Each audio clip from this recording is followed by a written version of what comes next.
Good morning students. இந்த புதிய 2020ஆம் ஆண்டிலே இந்த வீடியோ காணொளி மூலமாக உங்களை சந்திப்பதிலே மிக்க மகிழ்ச்சி அடைகிறேன். அதோடு மட்டும் இல்லாமல் அனைவருக்கும் ஆங்கில புத்தாண்டு நல்வாழ்த்துக்களை தெரிவித்துக் கொள்கிறேன். இன்றைய தினத்தில் நாம் புதிய பருவம், அதாவது பருவம் 2 டேம் 2 பருவம் 2 உள்ள பாடங்களை நாம் என்ன செய்யலாம், கற்றுக்கொள்ளலாம். அறிவியல் பாடப்பகுதியிலே பருவம் 2 அறிவியல் பாடப்பகுதியில் உள்ள பாடங்களை இனிவரும் வீடியோ காணொலியிலும் நாம் என்ன செய்யலாம், கற்று தெரிந்து கொள்ளலாம். முதல் பருவம் டிசம்பரோட என்ன செஞ்சிருச்சு, ஓவர் ஆயிடுச்சு. ஸோ அதில் ஒரு எக்ஸாமும் வைத்து முடிந்தது.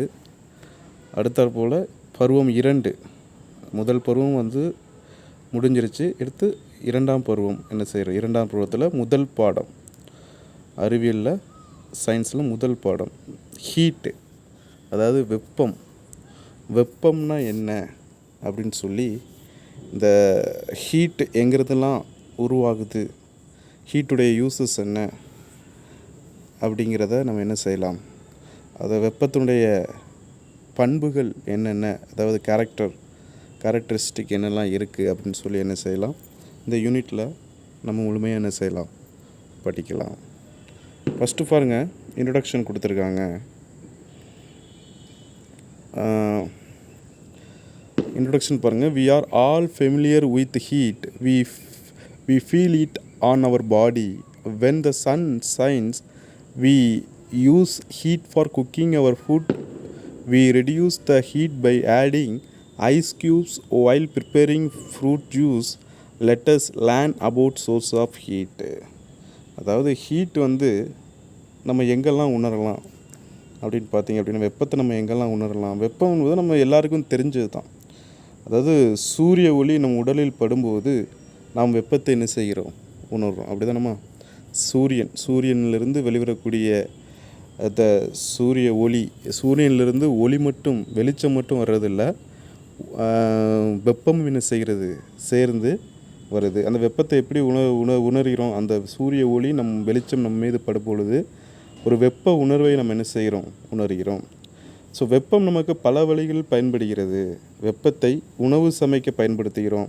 அப்படிதான் வெப்பத்தை வைத்து நம்ம என்ன செய்கிறோம், உணவு சமைக்கிறோம். இப்போ உணவு சமைக்கிறோம் அப்படின்னா, இந்த வெப்பம் இல்லாத, தீ இல்லாமல், நெருப்பு இல்லாமல் நம்ம என்ன செய்ய முடியாது, இந்த உணவை சமைக்க முடியாது. வெப்பத்தை நம்ம அதே மாதிரி பார்த்திங்க அப்படின்னா, பழச்சாறு தயாரிக்கையில் வெப்பத்தை குறைக்க பனிக்கட்டிகளை நம்ம என்ன செய்கிறோம், சேர்க்குறோம். சரிங்களா. பழச்சாறு ஜூஸ் ப்ரிப்பேர் பண்ணும்போது அதில் இருக்கக்கூடிய அந்த டெம்பரேச்சரை குறைக்கிறதுக்காக நம்ம ஐஸ் க்யூப்ஸ் என்ன செய்கிறோம், பயன்படுத்துகிறோம். அப்புறம் பாருங்கள், நமக்கு எந்தெந்த மூலங்களிலிருந்து வெப்பம் கிடைக்கிறது என்பதை நம்ம என்ன செய்யலாம், பார்க்கலாம். எங்கள் சோர்ஸ் ஆஃப் ஹீட், எங்கெங்கே இருந்தெல்லாம் வெப்பம், அந்த ஹீட்டு கிடைக்கிது அப்படின்னு சொல்லி என்ன செய்யலாம், பார்க்கலாம். ஃபஸ்ட்டு பாருங்கள், சன்லைட்லேருந்து நமக்கு என்ன செய்யுது, ஹீட் என்ன செய்யுது, கிடைக்கிது. இந்த சூரிய ஒளி நமக்கு சூரியனிலிருந்து சூரிய ஒளி மட்டும் கிடைக்கல, அதிலிருந்து வெப்பமும் என்ன செய்கிறது, கிடைக்கிது. சரிங்களா. We all know that the sun gives us light. Does it give us heat? After standing under the sunlight for some last time, touch your head. Does it feel hot? Yes, it feels hot because the sun gives out heat beside light. Now you can understand why it is difficult to walk barefooted on sunny days in the afternoons. அதாவது நம்ம சன்லைட்டில் நின்னோம் அப்படின்னா, நம்ம டைரெக்டாக sunlight நம்ம தலையில் படும்போது, நம்ம தலையை நம்ம தொட்டு பார்க்கும்போது தலை என்ன செஞ்சுருக்கும், ஹீட் ஆகிருக்கும். ஸோ இதுலேருந்து தெரிஞ்சுக்கலாம், சூரியனிலேருந்து என்ன செய்யுது, வெப்பம் என்ன செய்கிறது, ஹீட்டு ப்ரொடியூஸ் ஆகுது அப்படின்னு சொல்லி. அதுக்கப்புறம் பாருங்கள், நம்ம ஸோ இதுதான் அப்போ இதுலேருந்து தெரிஞ்சுக்கலாம், சூரியனிலேருந்து ஒளி மட்டும் வர்றதில்லை, வெளிச்சம் மட்டும் வர்றதில்லை, வெப்பமும் என்ன செய்கிறது, வருதுன்னு சொல்லி. ஸோ இதனால தான் கோடை வெயிலில் பார்த்திங்க அப்படின்னா, வெற்றுக்காலுடன் சாலை நடப்பது மிகவும் கடினமாக இருக்கும். நம்ம மே மாதம் கோடை காலங்களில், விடுமுறை காலங்கள்லாம் பார்க்கும்போது நம்ம வெயிலில் விளையாட போவோம். ஸோ வெறுங்காலோடு நம்ம ஓடி விளையாடும் பொழுது நம்ம கால்கள், பாதம் ரொம்ப சுடக்கூடிய ஒரு ஹாட்டாக இருக்கும். சுடும். அப்படி தானம்மா. அது காரணம் என்ன? அந்த சூரியனிலிருந்து வெளியேறக்கூடிய அந்த வெப்பம், வெளிச்சத்தோடு வெளியேறக்கூடிய அந்த வெப்பம் தான் என்ன செய்கிறது, நம்ம கால்களை சுட செய்கிறது. சரிங்களா? நெக்ஸ்ட்டு பாருங்கள். நெக்ஸ்ட்டு எங்கேருந்து கிடைக்குன்னா எரிதல், அதாவது கம்பஷன், பேர்னிங். நம்ம ஒரு ஏதோ பொருட்களை எரிக்கும் பொழுது நம்ம என்ன செய்கிறோம், வெப்பம் என்ன செய்கிறது, உருவாகிறது, ஹீட் எனர்ஜி கிடைக்கிது. Heat energy can be generated by the burning of fuels like wood, kerosene, coal, charcoal, gasoline, petrol, oils. சரிங்களா? மரக்கட்டை, அப்புறம் என்னது கரோசின், அப்புறம் நிலக்கரி, அதுக்கப்புறம் இது போன்ற பெட்ரோல், ஆயில், இதெல்லாம் நம்ம வந்து பயன்படுத்தி எரிக்கும் பொழுது, பொருட்களை எரிக்கும் பொழுது அங்கே வந்து ஹீட் எனர்ஜி என்ன செய்யும், ப்ரொடியூஸ் ஆகுது, வெப்ப ஆற்றல் உருவாகுது. In your home how to you get heat energy to cook food? நம்ம வந்து வீட்டில் வந்து எப்படி நம்ம வந்து ஹீட் எனர்ஜியை நம்ம உணவு சமைக்க பயன்படுத்துகிறோம் அப்படின்னு பாருங்கள். சரிங்களா? எப்படி பயன்படுத்துகிறோம்? அந்த சமைக்க தேவையான வெப்ப ஆற்றல் எதனை எரித்து பெறப்படுகிறது, இப்போ வந்து நம்ம வீட்டில் வந்து நம்ம வந்து கேஸ் மூலமாக நம்ம என்ன செய்கிறோம், கேஸை பயன்படுத்துகிறோம். இல்லாட்டி மண்ணெண்ணெய் அடுப்பை பயன்படுத்தி சமைப்பாங்க, விறகுகளை வைத்து என்ன செய்கிறாங்க, சமைப்பாங்க. ஸோ இதன் மூலமாக அந்த எரிவாயு மூலமாக எரிக்கப்பட்டு என்ன செய்கிறது, அந்த வெப்ப ஆற்றல் கிடைக்கிறது. சரிங்களா? நெக்ஸ்ட்டு பாருங்கள், ஃப்ரிக்ஷன், அதாவது உராய்தல். ரஃபிவர் form sometimes and the hold them to your cheeks. How do you feel? We can generate heat by roughing to surface of some substance. In the past, people used to rub two stones together to light fires. அதாவது உன்னோட அதை அந்த உள்ளங்கை இருக்கு இல்லையா, உள்ளங்கையும் ஒன்றோடு ஒன்று என்ன செய்யணும், சேர்த்து உரசணும். ஸோ உரசும்போது பார்த்திங்க அப்படின்னா உள்ளங்கையில் கன்னத்தில் வைத்து பார்க்கணும். உரசிட்டு நம்ம கன்னத்தில் வச்சு பார்த்தோன்னா நமக்கு ஒரு ஃபீல் உண்டாகும். ஸோ என்ன ஃபீல் ஆகும்? ஸோ இரு பரப்புகள் ஒன்றோடு ஒன்று உரசும் பொழுது வெப்பம் என்ன செய்கிறது, வெளியிடப்படுகிறது. நம்ம 2 கைகளையும் உரசுகிறோம். ஒரு இரு பரப்பு, கை உள்ளங்கை வந்து ஒரு பரப்பு, மற்றொரு பரப்பு, 2 உள்ளங்கையும் நம்ம வந்து என்ன செய்கிறோம், உரசி நம்ம கன்னங்களில் வைக்கும் பொழுது ஒரு ஹீட் ப்ரொடியூஸ், அந்த கன்னத்தில் சூடாக இருக்கும், தொட்டோன்னு ஒரு ஹீட்டை வந்து நம்ம உணர்வோம். ஸோ அதுதான் பார்த்திங்க அப்படின்னா உராய்தல் மூலமாக, அதாவது ஃப்ரிக்ஷன், உராய்தல் மூலமாக நம்ம என்ன செய்யுது, வெப்ப ஆற்றல் உருவாகிறது அப்படிங்கிறத நம்ம இதை டெமான்ஸ்ட்ரேஷன் பண்ணி என்ன செஞ்சுக்கலாம், பார்த்துக்கலாம். சரிங்களா? அப்போது இப்போ நம்ம வந்து வாகனங்களில் டயர் இருக்குது. சரிங்களா? இப்போ பஸ்ஸு, லாரி எல்லாத்துலேயுமே டயர் இருக்குது. 4 சக்கர வாகனங்கள் அனைத்துலேயுமே டயர் இருக்குது, 2 சக்கர வாகனம் டயர் இருக்குது. ஸோ நம்ம வந்து அது அந்த ரோடோடு சேர்த்து அந்த டயர் வந்து உருளும் பொழுது அங்கேயும் உராய்வு விசை என்ன செய்து ஏற்பட்டு ஒரு ஹீட் எனர்ஜி என்ன செய்யும், உண்டாகும். சரிங்களா? ஸோ அப்போ வந்து வெப்பம் இந்த உராயும் போது வெப்பம் என்ன செய்கிறது, வெளிப்படுகிறது. ஸோ ஆதிகால மனிதன் இரு கற்களை ஒன்றோடு ஒன்று உரச செய்தான் நெருப்பையே என்ன செஞ்சால் உருவாக்கணும்னு சொல்லி ஒரு ஸ்டோரி படிச்சிருப்பீங்க. சரிங்களா? ஆதி காலத்து மனிதர்கள்லாம் பார்த்திங்கன்னா நெருப்பை எப்படி கண்டுபிடிச்சாங்கன்னா இரு கற்களோடு உரசும் போது ஒரு ஸ்பார்க் உருவாயிருக்கு. ஸோ அதுதான் நெருப்புன்னு சொல்லி என்ன செஞ்சாங்க, கண்டுபிடிச்சாங்க. அப்போ உரசி தான் நெருப்பை என்ன செய்வாங்க, உருவாக்கி உணவுப் பொருட்களை சமைப்பதற்கு பயன்படுத்தியிருக்காங்க. சரிங்களாம்மா? ஸோ நெக்ஸ்ட்டு பாருங்கள், எலக்ட்ரிசிட்டி, மின்சாரம். So when electric current flows through the conductor, heat energy is produce. The water heater, iron box, electrical kettles etcetera work on the principle. The electricity மூலமாகவும் உனக்கு ஹீட் எனர்ஜி உருவாகும். So எப்படின்னு பார்த்தீங்கன்னா, so ஒரு electric current வந்து ஒரு conductor வழியாக, அதாவது கடத்தின் வழியாக பாயும்போது வெப்பாற்றல் என்ன செய்கிறது, உருவாகிறது. அப்படி தானம்மா, வெப்பாற்றல் உருவாகிறது. அது எதெல்லாம் பார்த்து அது வந்து எதெல்லாம் அந்த வெப்பாற்றல் எதுக்கெல்லாம் பயன்படுன்னு பாருங்கள். மின் இஸ்திரிப்பெட்டி, மின் வெப்பக்கலன், மின் நீர் சூடேற்றி போன்றவை என்ன செய்கிறது, வாட்டர் ஹீட்ரு. அதுக்கப்புறம் வந்து என்னது, மின் வெப்பக்கலன், மின்சாரத்தின் மூலமாக பயன்படுத்தக்கூடிய கலன்கள். அதுக்கப்புறம் மின் இஸ்திரிப்பெட்டி. ஸோ இதெல்லாம் பார்த்திங்க அப்படின்னா இந்த தத்துவத்தின் மூலமாக தான் என்ன செய்யுது, இயங்குது. சரிங்களா?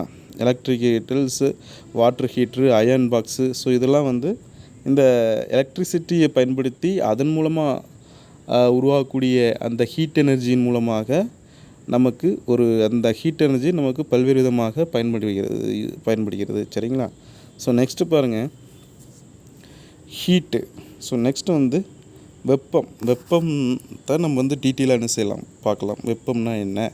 So molecule is an object or constantly vibrating or moving inside object. We cannot see that movement with our naked eye. When we heat the object, this vibration and movements of molecules increasing and temperature of the object also increasing. அதாவது so எல்லா பொருட்களுமே பார்த்தீங்க அப்படின்னா மூலக்கூறுகள் என்ன செய்யும் இருக்கும், molecules என்ன செய்யும் இருக்கும். அந்த மூலக்கூறுகளுக்கு இடையே ஏற்படக்கூடிய அதிர்வு அதிகமாகிறதுனால வெப்பம் என்ன செய்யும் அதிகம். அந்த மூலக்கூறுகளுக்கு இடையே அந்த மூலக்கூறுகளை அதிர்வுகளுக்கு உண்டாக்கி, அதாவது வைப்ரேஷன் மோடுக்கு அந்த மாலிகுல்ஸ் வந்து சேஞ்ச் ஆகி அதன் மூலம் அந்த வைப்ரேட்டிங் வந்து அதிகமாச்சு அப்படின்னா அது ஹீட் எனர்ஜி என்ன செய்யும் அதிகமாகும். அதாவது எல்லா பொருட்களையும் நம்ம வந்து என்னது மூலக்கூறு இருக்கும். ஸோ அந்த மூலக்கூறுகள் அதிர்விலோ அல்லது இயக்கத்திலோ என்ன செய்யும் உள்ளன. ஸோ அவற்றை நம்ம கண்களால் நம்ம என்ன செய்ய முடியாது, பார்க்க முடியாது. அவற்றை நம்ம வந்து அந்த மூலக்கூறுகள் வந்து அதிர்வடைகிறது அதெல்லாம் நம்ம கண்களால் என்ன செய்ய முடியாது, பார்க்க முடியாது. பொருட்களை வெப்பப்படுத்தும் போது அதில் உள்ள மூலக்கூறுகளின் இந்த அதிர்வும் இயக்கமும் அதிகரிக்கின்றன. ஒரு பொருள் நம்ம வந்து ஹீட் பண்ணுறோம் அப்படின்னா அந்த பொருளுக்கு உள்ளே இருக்கக்கூடிய அந்த மூலக்கூறுகள் வந்து என்ன செய்யும், மூலக்கூறுகளிடையே உள்ள இயக்கம் இதெல்லாம் வந்து என்ன செய்யும், மூமெண்ட்ஸ் இதெல்லாம் வந்து அதிகமாகும். ஹீட் பண்ணோன்னே அந்த மூலக்கூறுகள் ஒன்றுக்கொன்று மூலக்கூறுகள் அதிர்வுக்கு உள்ளாகும். அங்கே ஒரு இயக்கமும் என்ன செய்யும் நடைபெறும். சரிங்களா. அதனோடு பொருளுடைய வெப்பநிலை என்ன செய்கிறது, அது எவ்வளோக்குள்ள அதிகமாக அதிர்வருகிறதோ இயக்கம் அதிகமாகிறதோ ஸோ அதை பொறுத்து அதனுடைய வெப்பநிலையும் அதிகமாகும். ஸோ எனவே அந்த வெப்பம் என்பது ஒரு பொருளின் வெப்பநிலையை உயரச் செய்கிறது. ஒரு பொருளுடைய வெப்பநிலையை என்ன செய்கிறது, உயரச் செய்கிறது. சரிங்களா.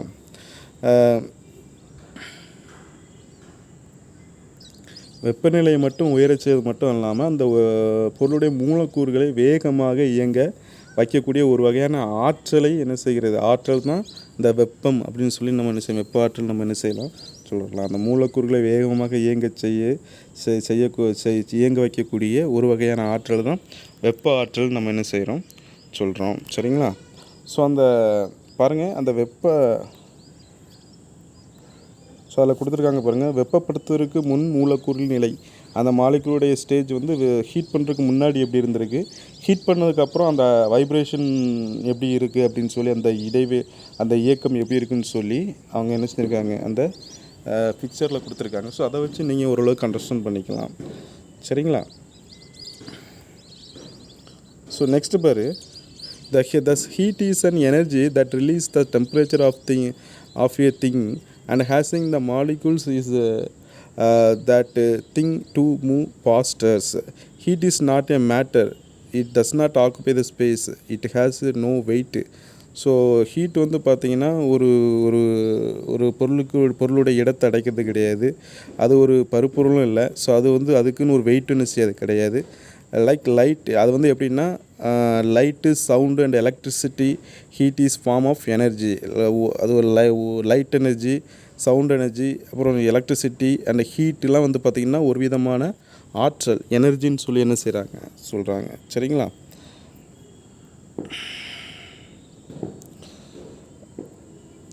ஸோ அதே மாதிரி ஒரு பொருள் அடங்கியுள்ள மூலக்கூறின் இயக்க ஆற்றலை வெப்பம் என அழைக்கப்படுகின்றன. சரிங்களா. ஒரு பொருளில் இருக்கக்கூடிய அந்த மூலக்கூறுகளினுடைய இயக்கம் ஆற்றலை, அந்த மூலக்கூறுகள் எவ்வளோ வைப்ரேட் ஆகுது, அதனுடைய இயக்கம் எப்படி இருக்குது, ஸோ அந்த ஆற்றல் தான் வந்து பார்த்திங்கன்னா வெப்பம் சொல்லி என்ன செய்கிறாங்க அழைக்கிறாங்க. சரிங்களா. ஒரு திங்ஸில் இருக்கக்கூடிய மாலிகுலுடைய அந்த இயக்க ஆற்றல், மூலக்கூறுகளின் இயக்க ஆற்றல் தான் வெப்பம் என சொல்லி என்ன செய்கிறாங்க அழைக்கிறாங்க. ஸோ அந்த ஹீட்டோட எஸ்ஐ யூனிட் என்னென்னு கேட்டிங்கன்னா ஜூல். ஹீட்டோட எஸ்ஐ யூனிட் என்னது, ஜூல் அப்புறம் சொல்கிறாங்க. அப்புறம் கலோரி என்ற அலகாலும் அது என்ன செய்யலாம், வெப்பத்தை அளக்கலாம். கலோரி என்ற யூனிட்டாலும் நம்ம என்ன செய்யலாம், வெப்பத்தை என்ன செய்யலாம் அளக்கலாம். சரிங்களா. ஸோ நெக்ஸ்ட்டு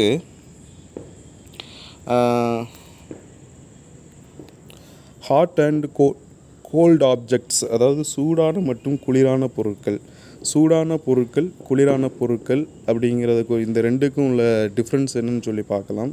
ஸோ இதனுடைய வெப்பநிலை என்னன்னு சொல்லி அப்ராக்சிமேட்டாக எவ்வளோ இருக்கும், சூடான பொருளுடைய வெப்பநிலை எவ்வளோ வரைக்கும் இருக்கும், குளிர்ச்சியான பொருளுடைய வெப்பநிலை எவ்வளோ குறைவாக இருக்கும் அப்படின்னு சொல்லி என்ன செய்யலாம் பார்க்கலாம். சரிங்களா. ஸோ நம்ம ஃபஸ்ட்டு பாருங்கள், in our day to day life we come across a number of object. நம்ம நிறைய பொருட்களை பார்க்குறோம். Some of them are hot and some of them are cold. நம்ம சில பொருட்கள் வந்து ஹாட்டாக இருக்கும், சில பொருட்கள் வந்து எனக்கு குளிர்ச்சியாக இருக்கும்.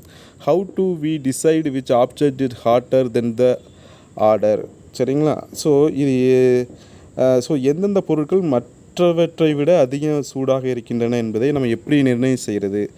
ஒரு பொருளை கம்பேர் பண்ணும்போது இன்னொரு பொருள் எவ்வளோ அதிகமாக இருக்குது அப்படின்னு சொல்லி எப்படி நம்ம ஐடென்டிஃபை பண்ணுறது அப்படின்னு சொல்லி பார்த்தீங்க அப்படின்னா, so we use the tip on our finger to find out whether the tea in a cup has enough heat to drink or whether milk has been cooled enough to set for making curds. We often determine heat by touching the object, but our sense of touch releasable. அதாவது நம்ம குடிக்கக்கூடிய அந்த tea இருக்கு இல்லையா, அது சூடாக உள்ளதா, அது வந்து நம்ம குடிக்கக்கூடிய எந்த அளவிற்கு, அதாவது நம்ம குடிக்கிறோம், அந்த குடிக்கக்கூடிய டீ வந்து எந்த அளவுக்கு ஹீட்டாக இருக்குது. ஸோ அல்லது நம்ம அந்த மில்க் இருக்குல்ல, அது வந்து மில்கை வந்து கர்டாக, அதாவது தயிராக உருவாக்க வேண்டிய அளவிற்கு குளிர்ச்சி அடைந்துள்ளதா, பாலானது தயிர் உருவாக வேண்டிய அளவிற்கு குளிர்ச்சி அடைந்துள்ளதா என்பதை நம்ம கையில் தொட்டு பார்த்து உணர்கிறோம். ஆனால் சரியான வெப்பநிலையை உணர்வது தொடு உணர்வு. நம்ம வந்து சரியான ஒரு வெப்பநிலை எவ்வளவு வெப்பநிலை இருக்குது அப்படிங்கிறத நம்ம தொட்டு ஐடென்டிஃபை பண்ண முடியுமா அப்படின்னா முடியாது. சரிங்களா? ஒரு பொருள் வந்து ஹீட்டாக இருக்கா இல்லை கூலாக இருக்கான்னு நம்ம தொட்டு ஐடென்டிஃபை பண்ணிக்கலாம். ஒரு உணர்ச்சி மூலமாக ஒரு சூடு இருந்துச்சு அப்படின்னா, ஒரு பொருளை தொடுறோம், அது சூடாக இருந்தது அப்படின்னா வெப்பமாக இருக்குது, அதாவது வெப்பம் உள்ள பொருளாக இருக்குது அப்படின்னு சொல்லி நம்ம தெரிஞ்சுக்கலாம். ஒரு பொருள் நம்ம தொடும்போது குளிர்ச்சியாக இருந்தது அப்படின்னா அது கூலிங்கில் இருக்குது, ஒரு குளிர்ச்சியான பொருள் அப்படின்னு சொல்லி நம்ம ஐடென்டிஃபை பண்ணிக்கலாமே தவிர, அது எவ்வளவு கரெக்டான அளவில் அந்த குளிர்ச்சி அடைந்திருக்கு, எவ்வளவு சென்டிகிரேட் டெம்பரேச்சர் இருக்குது, எவ்வளவு சென்டிகிரேட் கூலிங் இருக்குது அப்படின்னு சொல்லி நம்ம என்ன செய்ய முடியாது, ஐடென்டிஃபை பண்ண முடியாது. கரெக்டான அளவுகளை நம்ம வந்து தொட்டு பார்த்து உணர முடியாது. சரிங்களா? ஸோ அதுக்கு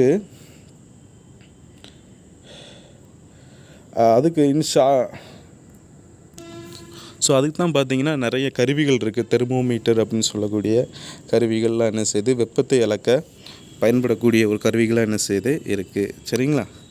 ஸோ நெக்ஸ்ட்டு பாருங்கள், ஒரு செயல்பாடு கொடுத்துருக்காங்க. ஸோ அதாவது 3 கிண்ணங்கள் அல்லது பாத்திரங்களை எடுத்துக்கொள்ளுங்கள். சரிங்களா? 3 கிண்ணங்கள் அல்லது பாத்திரங்களை எடுத்துக்கொள்ளுங்கள். முதலாவது குளிர்ந்த நீர், அதாவது முதலாவது பாத்திரத்தில் வந்து ஒரு குளிர்ந்த நீரும், இரண்டாவது பாத்திரத்தில் வந்து ஒரு சூடுபடுத்தப்படாத அரை வெப்பநிலையில் உள்ள நீர், அதாவது நம்ம ஹீட் பண்ணாத ஒரு வாட்டர் இருக்கு இல்லையா, நார்மல் வாட்டர், அந்த வாட்டர் இன்னொரு பாத்திரத்தில் எடுத்துக்கணும். ஸோ இன்னொரு பாத்திரத்தில் பார்த்தீங்க அப்படின்னா ஒரு கொஞ்சம் ஹீட் பண்ண வாட்டர், கொஞ்சம் நார்மலான ஹீட் பண்ண கை சுடாத அளவு ஹீட் பண்ண வாட்டர் என்ன செய்யணும், எடுத்துக்கணும். 3 பாத்திரத்தில் நிரப்பிக்கணும். சரிங்களா? ஸோ அவற்றை வரிசையாக ஒரு மேஜின் மீது வைக்கவும். உனது வலது கையை குளிர்ந்த நீர், வலது கையில் வந்து என்ன செய்யணும், ரைட் ஹேண்டை குளிர்ந்த நீரில், குளிர்ச்சியான நீர், கோல்டு வாட்டரில் என்ன செய்யணும் வைக்கணும். ஸோ இடது கை லெஃப்ட் ஹேண்டை வந்து சூடான ஹாட் வாட்டர் என்ன வைக்கணும். ஸோ சில நிமிடங்களுக்கு இவ்வாறு வைத்திருக்கோம், சில நிமிடங்களுக்கு நம்ம அப்படியே வச்சுருக்கணும். ஸோ இப்போது இரு கைகளையும் வெளியே எடுத்து உதறிவிட்டு நடுவில் உள்ள பாத்திரத்தில் வைக்கணும். இப்போ 2 கையும் நம்ம என்ன செய்கிறோம், அந்த சூடான நீரில் உள்ள பாத்திரத்தில் விட்ட கையையும் குளிர்ச்சியான நீரில் உள்ள பாத்திரத்தில் விட்ட கையும் எடுத்து நம்ம நார்மலான ஒரு நார்மல் வாட்டர் இருக்கு இல்லையா, ஸோ அந்த நார்மல் வாட்டரில் நம்ம 2 கையும் உள்ளே விடுறோம். ஸோ இப்போ வந்து அந்த கிண்ணத்தில் உள்ள நீர் சூடாக நீர் சூடாக இருப்பதாக வலது கையும், அதே நீர் குளிர்ச்சியாக இருப்பதாக இடது கையும் உணர்வதாக என்ன செய்கிறோம், கூறுகிறார். சரிங்களா? அதாவது நம்ம கை வந்து என்னது குளிர்ச்சியாக இருக்கிற மாதிரியும் அந்த நீர் சூடாக இருக்கிற மாதிரியும் உணர்றா. ஸோ அது ஏன் இவ்வாறு நமக்கு தோன்றுகிறது அப்படிங்கிறத நம்ம என்ன செய்யணும், யோசிக்கணும். அதாவது இடது கை சூடான நீரில் வைக்கும்போது சூடான நீர் உனது கையை என்ன செய்கிறது, சூடாகிறது. நம்ம இடது கையும் சூடான நீரில் வைக்கும், சூடான நீரில் நம்ம வைக்கும்போது உன்னோட கையிலையும் அந்த வெப்ப ஆற்றலானது உன்னுடைய கைக்கு என்ன செய்து கடத்தப்படுகிறது. சரிங்களா?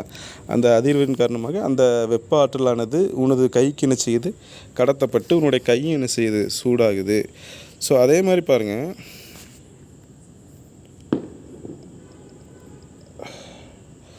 அதாவது உனது கையில் உள்ள மூலக்கூறுகள் வேகமாக அதிர்வடை செய்கிறது. உனது கையில் உள்ள மூலக்கூறுகள் வந்து வேகமாக அதிர்வடை செய்கிறது. இந்த சூடான கையை சாதாரண அறை வெப்பநிலையில் உள்ள நீரில் வைக்கும்போது என்ன ஆகும்னு பார்த்தீங்கன்னா, உனது கையிலிருந்து வெப்ப ஆற்றல் நீருக்கு கடத்தப்படும். நம்ம சூடாக அந்த ஹாட் வாட்டரில் உள்ள இன்சர்ட் பண்ணி வச்ச அந்த கை வந்து ஹீட்டாக இருக்கும் இப்போ.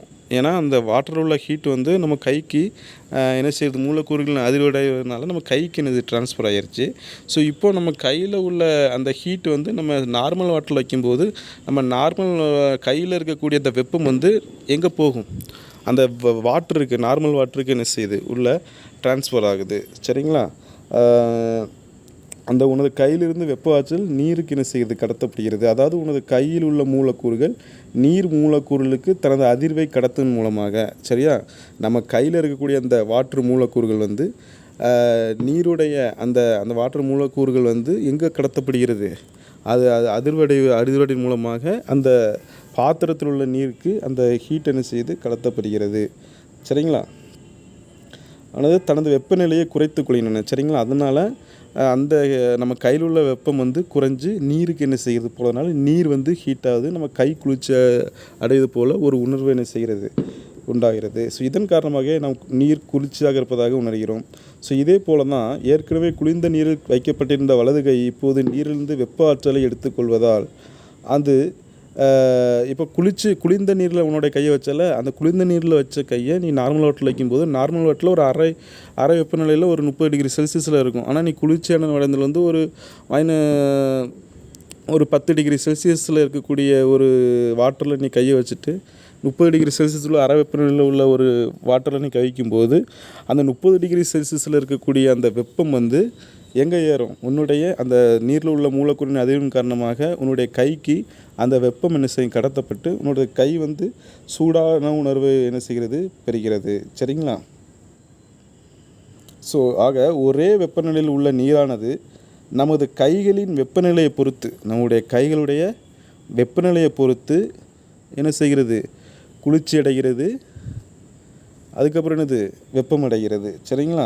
ஒரு கைகளுடைய வெப்பநிலையை பொறுத்து நீரானது பொறுத்து வேறுபட்ட உணர்வுகளை நமக்கு என்ன செய்கிறது, தருகிறது. எனவே வெப்பநிலையை தொடு உணர்வால் அளவிடுவது சரியானதல்ல. வெப்பநிலையை வந்து நம்ம தொட்டு நம்ம வெப்பநிலையை வந்து நம்ம அறிகிறது வந்து ஒரு நம்பத்தகுந்தது, சரியானது கிடையாது அப்படின்னு சொல்லி நினைச்சாங்க, சொல்கிறாங்க. ஸோ வெப்பநிலையை நம்ம துல்லியமாக கணக்கிட வெப்பநிலை மானி உதவுகிறது. வெப்பநிலை மானி அப்படின்னு சொல்லக்கூடிய ஒரு தெர்மோமீட்டர் என்ன செய்கிறது, உதவுகிறது. சரிங்களா? ஸோ நெக்ஸ்ட்டு வந்து வெப்பநிலை. இப்போ வெப்பம்னு படித்தோம். நெக்ஸ்ட்டு வந்து என்னது, வெப்பநிலை. So வெப்பநிலைன்னா temperature. ஸோ வெப்பநிலை அப்படின்னா டெம்பரேச்சர். வெப்பநிலையின் வரையறை, அதாவது டெம்பரேச்சர்னால் என்ன அப்படின்னு சொல்லி பார்த்தோம் அப்படின்னா, the measurement of warmness or coldness of the substance is known as its temperature. அதாவது ஒரு பொருள் எந்த அளவு வெப்பமாக அல்லது குளிர்ச்சியாக உள்ளது என்பதை அளவிடும் அளவிற்கு வெப்பநிலை என்று பெயர்.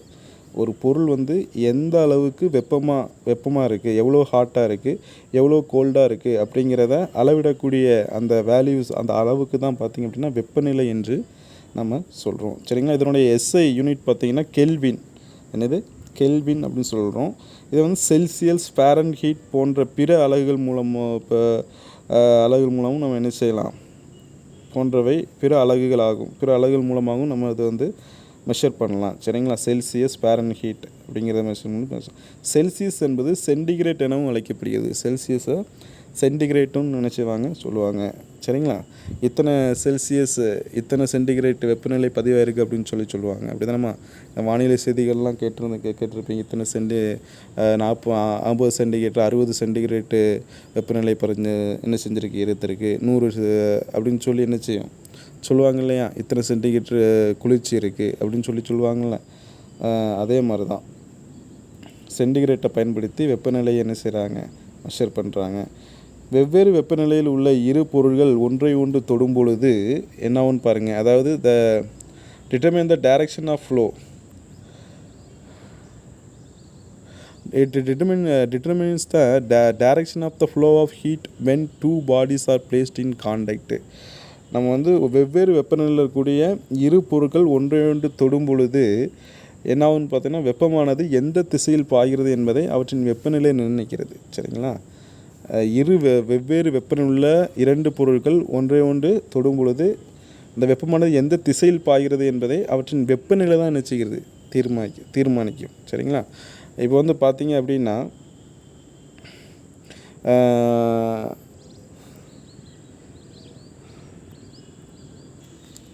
ஸோ 2 பொருட்கள் வந்து இருக்குது. ஒன்றில் வந்து வெப்பம் வந்து அதிகமாக இருக்குது, இன்னொரு பொருள் வந்து வெப்பம் குறைவாக இருக்குது. ஸோ இரண்டையும் நம்ம வந்து தொடர்பு படுத்தி தொடுமாறு நம்ம வைக்கும் பொழுது வெப்பம் அதிகமுள்ள பொருள் இருந்தால் வெப்பம் குறைவான பொருளுக்கு இந்த வெப்பம் என்ன செய்யும், கடத்தப்படும். எந்த பொருளில் வெப்பம் அதிகமாக இருக்கோ அந்த பொருளிலிருந்து வெப்பம் குறைவான உள்ள பொருளுக்கு அந்த வெப்பம் அதிகமுள்ள பொருளிலிருந்து வெப்பம் குறைவான பொருளுக்கு வெப்பம் என்ன செய்கிறது, கடத்தப்படுகிறது. இந்த வெப்ப ஆற்றல் என்ன செய்கிறது, கடத்தப்படுகிறது. ஸோ இதை தான் வந்து பார்த்திங்கன்னா அது எந்த திசையில் பாய்கிறது என்பதை அந்த வெப்பநிலை தான் என்ன செய்கிறது, நிர்ணயிக்கும். எவ்வளோ வெப்பநிலை அதிகமாக இருந்துச்சு அப்படின்னா எந்த பொருள் வெப்பநிலை அதிகமாக இருக்கோ அந்த பொருள் தான் என்ன செய்யும், அந்த அதிகமான வெப்பநிலை உள்ள பொருள் தான் தீர்மானிக்கும். சரிங்களா? அதுக்கப்புறம் பாருங்கள், செயல்பாடு 2 ஆக்டிவிட்டி 2 கொடுத்துருக்காங்க. அதில் என்ன கொடுத்துருக்காங்கன்னா, ஒரு பாத்திரத்தில் நீரை எடுத்துக்கொண்டு அதை அடுப்பில் வைத்து படத்தில் உள்ளவாறு வெப்பநிலைமானியை பொருத்தணும். சரிங்களா? இந்த படத்தை பாருங்கள். ஸோ அதில் அடுப்பில் நீரை எடுத்துக்கணும், அதை வெப்பநிலைமானியை தொங்க விட்டு அந்த நீரில் படுற மாதிரி என்ன செய்யணும், டச் ஆகிற மாதிரி வைக்கணும். சரிங்களா? இப்போ வந்து என்னது வெப்பநிலைமானி, இப்போ வந்து பாருங்கள், நீர் சூடேற்ற ஆரம்பித்தவுடன் இப்போ வந்து நம்ம நீரை வந்து ஹீட் பண்ணுறோம். ஒவ்வொரு வரிசை நீரின் வெப்பநிலைமானியில் பார்த்து கரும்பலை வகையில் குறித்து கொள்ளுங்கள். சரிங்களா? இப்போ வந்து நீங்கள் ஹீட் பண்ண உடனே அந்த டெம்பரேச்சர் வந்து அந்த வெப்பநிலைமானியில் உயர்வதை நம்ம உயரும். ஸோ அப்போ எவ்வளவு உயருது அப்படிங்கிறதாக ஒவ்வொரு டைமுக்கு தகுந்த மாதிரி அதை வந்து குறித்து என்ன செய்யணும், ஒரு கரும்பலை குறித்து வச்சுக்கிடுங்க. வெப்பநிலை தொடர்ந்து அதிகரித்து கொண்டு வருவதை நீங்கள் பார்க்கிறீர்களா? ஆமாம், கண்டிப்பாக அது வந்து ஹீட்டாக அந்த வெப்பநிலைமானியில் அந்த டெம்பரேச்சர் இன்க்ரீஸ் ஆகிற அந்த வேல்யூ உயர்வதை இன்க்ரீஸ் ஆகிறத நம்ம என்ன செய்யலாம், பார்க்கலாம். இப்போ வந்து பாருங்கள், வெவ்வேறு வெப்பநிலையில் வெவ்வேறான அந்த வெப்பநிலை அளவு உயர்வதை நம்ம என்ன செய்யலாம், பார்க்கலாம். ஸோ இப்போ பாருங்கள், வெப்பநிலைக்கு பின் நீரின் வெப்பநிலை உயர்கிறதா, அதாவது நீர் கொதிக்கும் போது அதன் வெப்பநிலை எவ்வளவு, நீரில் நல்லா கொதிச்சுட்டு இருக்கும்போது அதன் வெப்பநிலை எவ்வளோ இருக்கும். வெப்பநிலை வந்து 100 டிகிரி செல்சியஸ். சரிங்களா? ஸோ அப்போ 100 டிகிரி செல்சியஸில் அந்த நீர் வந்து கொதிக்கும். சரிங்களா?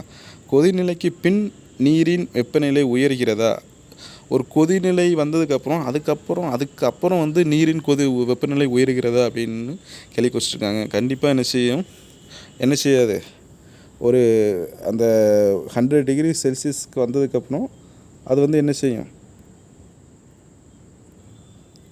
அந்த கொதிநிலையில் உள்ள நீரை, அந்த கொதிநிலையில் இருக்குது பார்த்திங்கன்னா, அந்த நீரை நம்ம மேலும் வெப்பப்படுத்தும் பொழுது அந்த நீரானது தொடர்ந்து வெப்பத்தை உள்வாங்கினாலும், நீர் வந்து தொடர்ந்து அந்த வெப்பத்தை உள்வாங்கினாலும், வெப்பம் வந்து அதிகமானாலும் அதன் வெப்பநிலை மட்டும் என்ன செய்யாது, உயராது. அந்த வெப்பநிலை மட்டும் என்ன செய்யாது, அந்த 100க்கு மேலே உயராது. எவ்வளோ தான் நம்ம ஹீட் பண்ணாலும் அந்த ஹீட்டை உள்வாங்கும், ஆனால் அந்த ஹீட்டு அந்த வெப்பநிலையை என்ன செய்யாது, உயர்த்தாது. சரிங்களா? அந்த டெம்பரேச்சர் என்ன செய்யாது, உயர்த்தாது. ஸோ எந்த வெப்பநிலையில் நீரை கொதித்து துவங்கி வெப்பநிலை நிலையாக இருக்கிறதோ அதுதான் அந்த வெப்பநிலைக்குள் நீரின் கொதிநிலை என்று பெயர். சரிங்களா? எந்த ஒரு வெப்பநிலையில் நீர் வந்து கொதித்து அந்த வெப்பநிலை வந்து நிலையாக ஸ்டாண்டர்டாக இருக்கோ அதுக்கப்புறம் கூடவும் செய்யாது, குறையும் செய்யாது. அந்த கொதிநிலை வெப்பநிலை அதுதான் அந்த பொருளுடைய நீரின் கொதிநிலை என்று பெயர்னு சொல்லி என்ன சொல்கிறாங்க. சரிங்களா? ஸோ நெக்ஸ்ட்டு பாருங்கள்,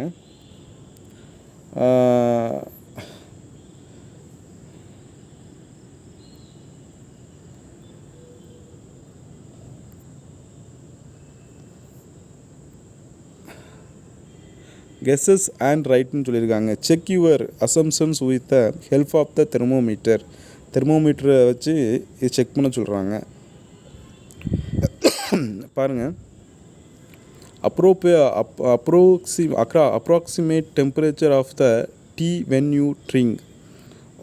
நம்ம குடிக்கிற டீ வந்து எவ்வளோ ஒரு டெம்பரேச்சர் இருக்கும் அப்படின்னு சொல்லி கேட்டிருக்காங்க. அதை நீங்கள் செக் பண்ணி அதை இதில் எழுதுங்க. சரிங்களா? எவ்வளோ டெம்பரேச்சர் இருக்குன்னு சொல்லி செக் பண்ணி என்ன செய்யணும், அந்த டேஷில் எழுதணும். Approximate temperature of the cool lemon juice when you drink. நம்ம குடிக்கக்கூடிய லெமன் ஜூஸ் இருக்கு இல்லையா, அதில் எவ்வளோ வெப்பம் இருக்கும், வெப்பநிலை இருக்கும், எவ்வளோ டெம்பரேச்சர் இருக்கும் அப்படிங்கிறதையும் அதெல்லாம் நோட் பண்ணணும்.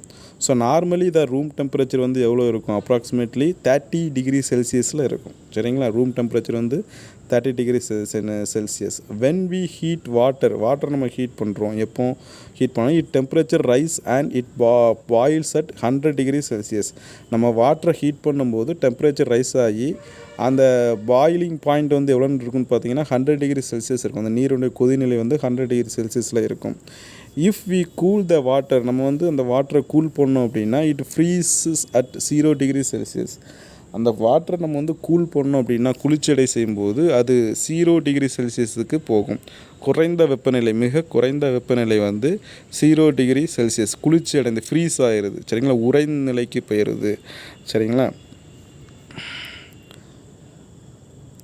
ஸோ நெக்ஸ்ட்டு பாருங்கள், நோட்டுன்னு கொடுத்துருங்க. You have to say 30 degree Celsius 30 degree Celsius as 30 degree Celsius or 30 degree சென்டிகிரேட்னு என்ன செய்யலாம், சொல்லலாம்.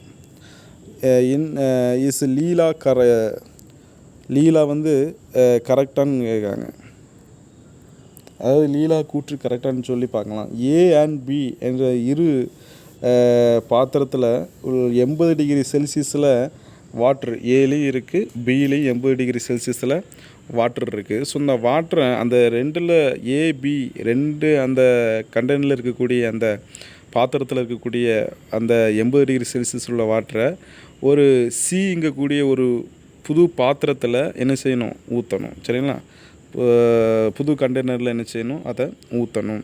அந்த ஏபியில் இருக்கக்கூடிய அந்த 80 டிகிரி செல்சியஸில் இருக்கக்கூடிய வாட்டரை ரெண்டையும் எடுத்து சீன்னு சொல்லக்கூடிய அந்த பாத்திரத்தில் அந்த கண்டெய்னரில் என்ன செய்யணும், ஊற்றணும். சரிங்களா? ஊற்றினா இப்போ வந்து எவ்வளோ இருக்கும். ஸோ 80 + 80 170 டிகிரி செல்சியஸ் என கூறுகிறார். லீலா வந்து அதில் 80 இருக்குது, இன்னொரு பாத்திரத்தில் 80 இருக்குது. இப்போது நம்ம ஊற்றி வைக்கும்போது புது பாத்திரத்தில் ஊற்றின அந்த தண்ணி வந்து 160 டிகிரி செல்சியஸ் என கூறுகிறார். இது கணிப்பு என்ன, லீலா சரியாக கூறினாலா, விடையை யோசித்து நீங்கள் சோதனை மூலம் நிரூபிக்கணும்னு சொல்லி கேட்டிருக்காங்க. சரிங்களா?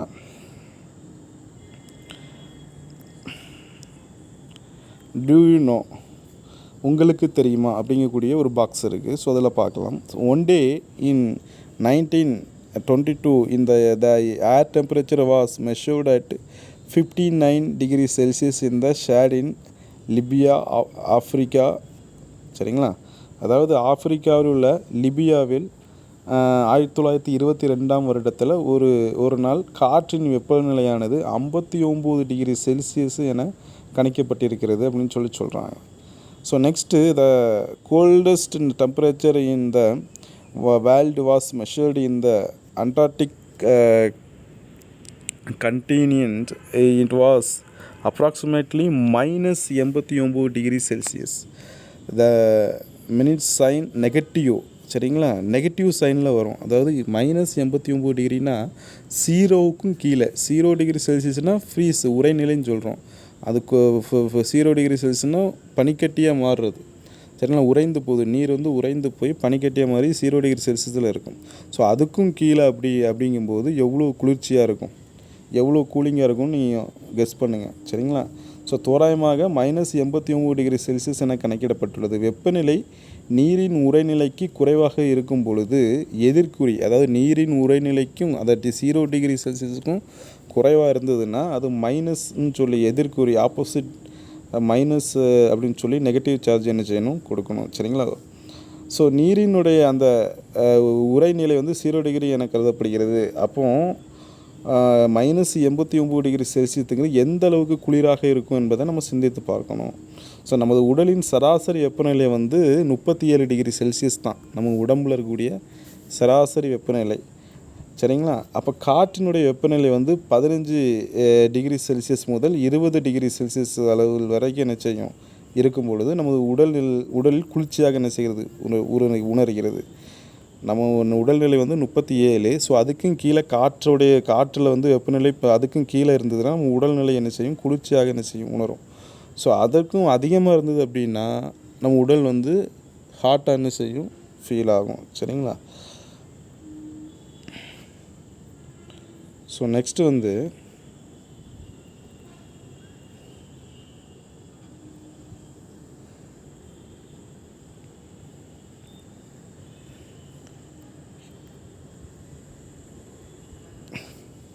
ஹீட் அண்ட் டெம்பரேச்சர் அப்படிங்கிற ஒரு டாப்பிக்கில் பார்க்கலாம். So heat and temperature are not the same thing. சரிங்களா? ரெண்டும் ஒன்றும் இல்லை. They is a fact mean two different things. Temperature is related to how fast the atoms or molecules move or vibrate within the substance. Temperature வந்து எது கூட relate பண்ணுறாங்க அப்படின்னு பார்த்தீங்கன்னா, அந்த ஒரு பொருளில் இருக்கக்கூடிய ஆட்டமும் மாலிகுலும் எவ்வளோ ஃபாஸ்ட்டாக மூவ் ஆகுது, அதாவது வைப்ரேட் ஆகுதுங்கிறத பொறுத்து, ஒரு இந்த சப்ஸ்டன்ஸ் அந்த பொருளில் இருக்கக்கூடிய ஆட்டமும் மாலிகுலும் எவ்வளோ ஃபாஸ்ட்டாக மூவ் ஆகுது, வைப்ரேட் ஆகுதுங்கிறத மீட் பண்ணுறது தான் டெம்பரேச்சர். சரிங்களா? அப்போ ஹீட் என்ன பார்த்தீங்கன்னா,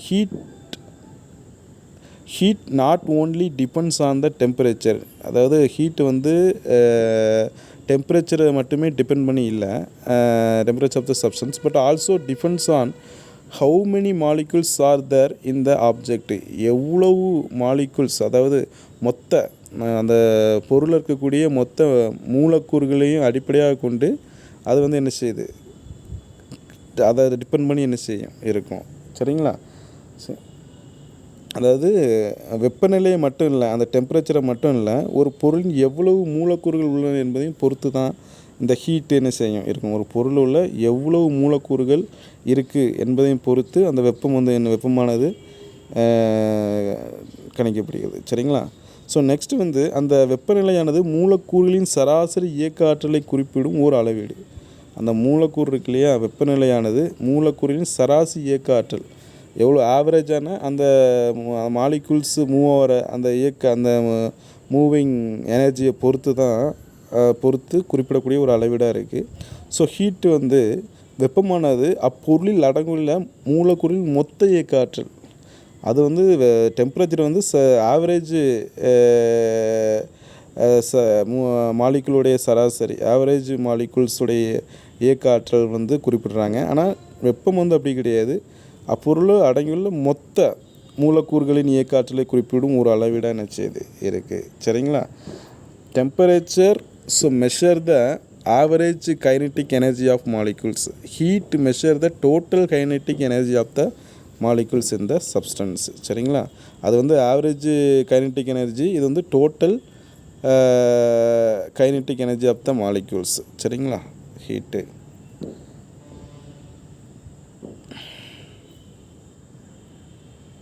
ஸோ நெக்ஸ்ட் பாருங்கள்,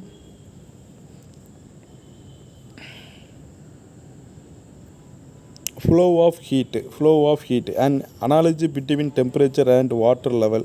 Water flows when there is a different in the levels. அந்த வாட்ரு வந்து ஒரு நீர் வந்து பார்த்திங்கன்னா அதனுடைய லெவலை பொறுத்து என்ன செய்யும், ஒரு இடத்துலேருந்து இன்னொரு இடத்துக்கு பாயும். சரிங்களா? டிஃப்ரெண்ட்ஸ் பிளேஸ், ஒவ்வொரு பிளேஸை பொறுத்து அது ஒரு இடத்துலேருந்து இன்னொரு இடத்துக்கு பாயும். ஃபார் எக்ஸாம்பிள்,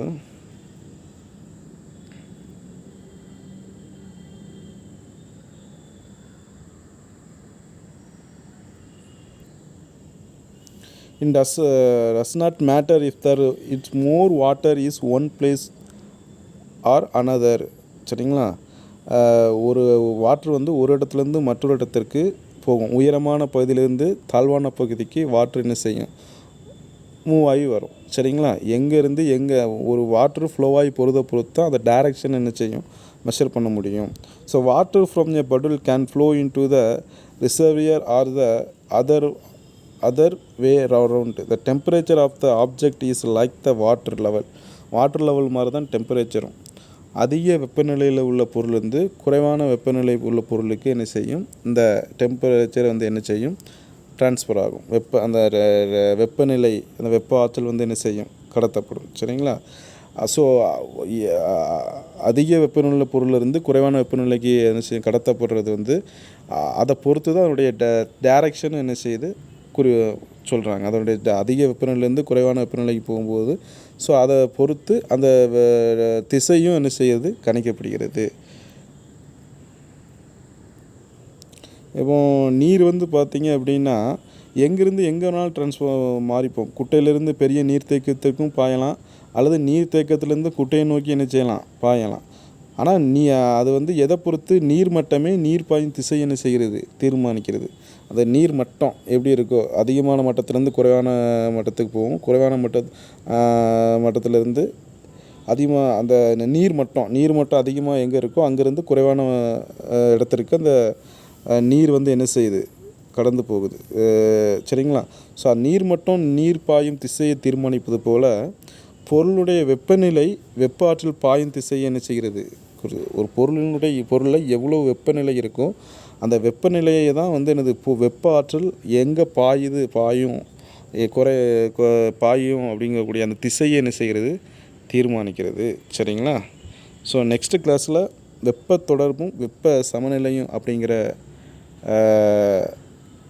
டாப்பிக்கில் நம்ம என்ன செய்யலாம் பார்க்கலாம். சரிங்களா? Thermal contact and thermal equilibrium, வெப்ப தொடர்பும் வெப்ப சமநிலையும் அப்படின்னு சொல்லக்கூடிய டாப்பிக்கில் படிக்கலாம். சரிங்களா students? So okay students, thank you so much.